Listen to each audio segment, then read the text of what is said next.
Hat trick హిట్స్తో full జోష్లో ఉన్న బాలకృష్ణ డాకు మహారాజ్తో సంక్రాంతి రేసులోకి దూసుకొచ్చాడు.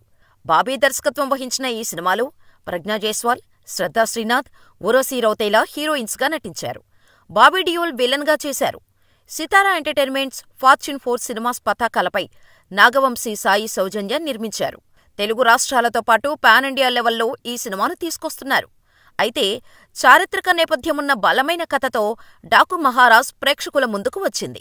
ఇదే విషయాన్ని చిత్ర యూనిట్ కూడా కన్ఫర్మ్ చేసి ముందుగానే ప్రేక్షకులకు చెప్పేయటంతో ప్రేక్షకుడు బాలయ్యను ఎలా ఊహించుకొని సినిమా చూడటానికి వెళ్తాడో అంతకు మించిన అదిరిపోయే పర్ఫార్మెన్స్, సీన్స్తో డాకు మహారాజ్ అందరినీ కట్టిపడేశాడట. ఇప్పటికే ఈ సినిమా చూసిన ప్రేక్షకులు సోషల్ మీడియా ద్వారా తమ అభిప్రాయాన్ని తెలియచేస్తున్నారు. డాకు మహారాజ్ కథేంటి, ఎలా ఉంది? బాలయ్య ఖాతాలో హిట్టు పడిందా లేదా అంటే జనవరి 12న థియేటర్లకి వచ్చిన ఈ సినిమాను ఇప్పటికే యుఎస్లో ఈ సినిమా చూసిన వారంతా సోషల్ మీడియా ద్వారా పోస్టులు పెట్టి మూవీ సూపర్ అంటున్నారు. ఫస్ట్ హాఫ్ అద్భుతంగా ఉందని, flash back second half start అయ్యే వరకు సినిమా అదిరిపోయిందని చెబుతున్నారు. ఆ ఫ్లాష్ బ్యాక్ సీన్లే కాస్త ల్యాగ్ అనిపిస్తోందట.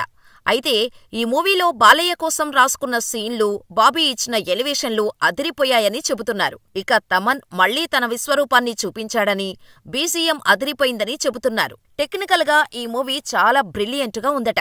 అంతేకాదండోయ్, బాలయ్యని కొత్తగా చూపించటంలో బాబీ సక్సెస్ అయ్యాడట.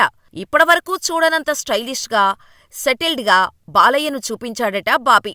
ముఖ్యంగా మాస్ ఆడియన్స్ కు పిచ్చెక్కేలా బాబీ సీన్లు డిజైన్ చేయటం సూపర్ అంటున్నారు. అయితే కథనంలో మాత్రం ఎక్కడా కొత్తదనం ఉండదట. నెక్స్ట్ ఏం జరుగుతుందో ఆడియన్స్ కు ఇట్టే అర్థమైతుందట. చివరికి 30 నిమిషాలైతే మరీ బోరింగ్గా అనిపిస్తుందని కొందరు చెబుతున్నారు. అయితే సినిమాలో వచ్చే బాలయ్య ఎలివేషన్లకు, యాక్షన్ సీన్లకు తమనిచ్చిన బీజీఎం బాలయ్య ఫ్యాన్స్ ని థియేటర్లో ఊగిపోయేలా చేయటమే కాదు, 2 గంటల 32 నిమిషాల పాటు బాలయ్య అభిమానులు పండుగ చేసుకునేలా లాక్ చేశాడట బాబీ. మరీ ముఖ్యంగా డాకు మహారాజ్, చిన్నారి మధ్య జరిగిన సీన్స్ అయితే ఓ రేంజ్లో ఉంటాయట.